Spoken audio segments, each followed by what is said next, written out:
Well, now that I'm a minimalist and I hate wearing shirts, I just decided to get rid of all of my shirts. I'm just kidding. I still don't love shirts though. Anyway, over the past 12 months or so, I've been practicing minimalism. And unlike something like veganism, where if you eat just one steak, you're no longer a vegan, minimalism is very different. Minimalism comes on a spectrum, so you don't have to not own a bed or never wear shoes in order to be a minimalist. In fact, it's really different. Myself, I only applied a few different pieces of minimalism, but what I did apply really has changed my life.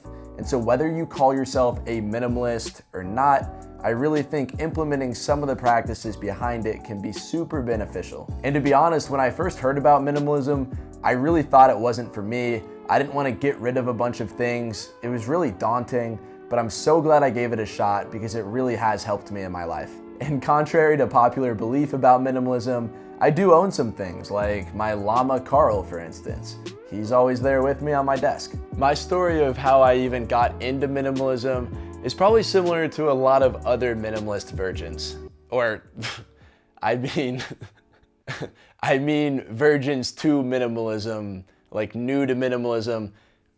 Anyway, my minimalism journey started with finding a few YouTube videos that got me excited about it, particularly just watching a ton of Matt D'Avella YouTube videos. And then I gave the popular minimalism documentary on Netflix a shot, and that really sold me. And for me, surprisingly enough, the appeal of minimalism wasn't the fact that you could own one fork and be happy. What really grabbed my attention about minimalism was the idea of removing a lot of the noise from your life, removing the distractions, and focusing on what truly matters to you. And since then, I've applied minimalism to a ton of areas of my life, which started with physical possessions, but it goes so much further too. It spans digital minimalism and how I use technology, and minimalism has even influenced my goal setting and what I focus on in life. As I mentioned, when you think of minimalism, one of the first things you think of is physical decluttering, so getting rid of some excess objects or possessions that you own. And this is a key part of minimalism and a place that I think is great to start, and in fact, it's where I started. When you own so many things, sometimes it just gets messy and it starts to affect your mind, and it's hard to organize and focus on what really matters. And when I heard about that concept, it really resonated with me.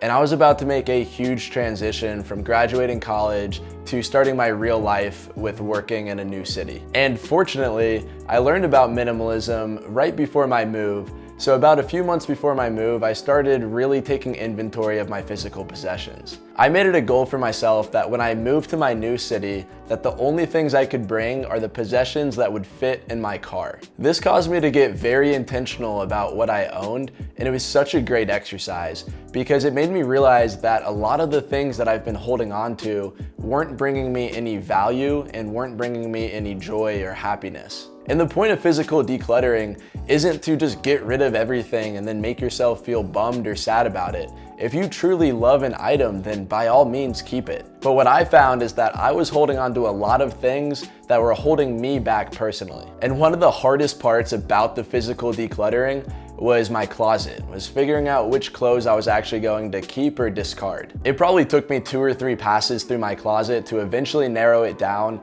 to the items that I really wanted to keep. But the items that I hung on to, I really love, and they bring me a lot of joy when I wear them. With that being said, I definitely need to do another pass of my closet because there's a lot of times that you still aren't wearing items or you accumulate a bunch of different clothing items. So I want to show you what it actually looks like for me to go through and declutter a little bit. So it's been about 8 months since I've decluttered my closet. And what I plan to do is go through item by item, and if I haven't worn that item in the past year, I'm gonna put that on one side of the closet, and if I have, then it'll be on the other side of the closet. But the reason I'm doing that is if I haven't worn an item for a year, or even just any type of extended period of time, I probably don't care about it that much, and it probably belongs to a better home, so I'll likely donate that item. Here's a brief look at what I have in my closet right now. And it's not a ton. I don't have a dresser, so this is what you'll see in terms of all of the clothing in my closet, but it's still too much. There's still a ton of it I know that I don't wear. So I'll get to some quick separation right now, and then we'll check back in to see what I found.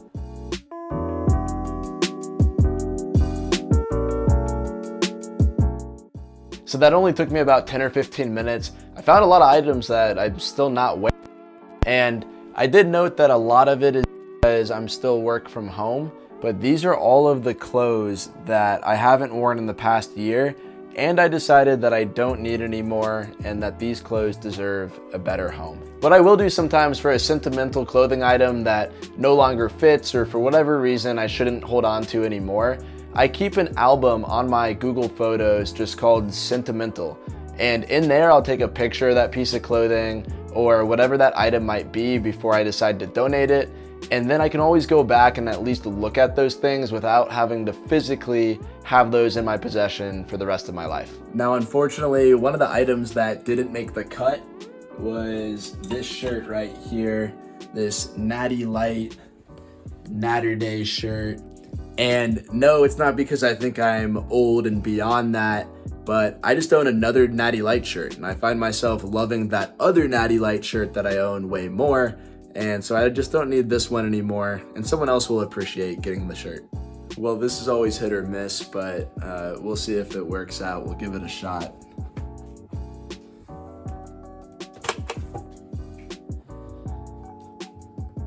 Hey man, you have a need for any dress shirts? Sure. Word. The next aspect that minimalism has really impacted my life is through digital minimalism.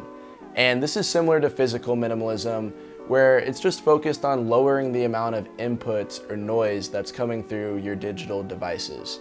So often we're bogged down by notifications and emails that are constantly distracting us and pulling our attention away from what we truly value and what we really care about. Over the past 12 months or so, I've really tried to combat this through a few different strategies.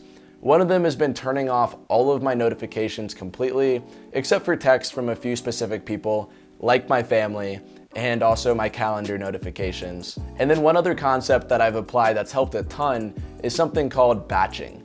And batching just means that you can let notifications pile up, whether it's from text or email, and then you address them all at once. And this really allows me to stay focused on the tasks or things that I'm doing that I truly care about.